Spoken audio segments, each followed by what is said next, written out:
बऱ्याच वर्षापूर्वी ना माझ्या वाचनामध्ये एक गोष्ट आली होती जी मला 100% पटली. तर त्यामध्ये असं होतं की आपलं कपाट जसं असतं ना तसं आपलं आयुष्य असतं.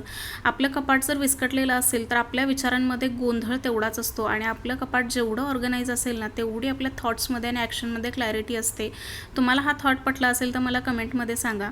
तर हे ऑर्गनायझर मी मिशोवरून मागवले होते. तर याच्यामध्ये मला बऱ्याच साऱ्या गोष्टी ऑर्गनाईज करायच्या होत्या.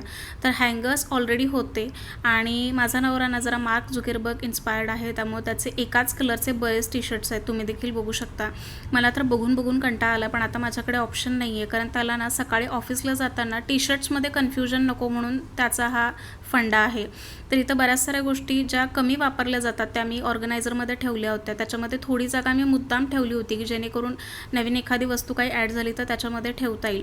आणि फायनली हा असा ऑर्गनाईज केल्यानंतरचा लुक होता, ज्यामध्ये गोष्टी क्लिअरली व्हिजिबल आणि इझिली ॲक्सेसिबल होत्या. तुम्हाला व्हिडिओ कसा वाटला मला कमेंटमध्ये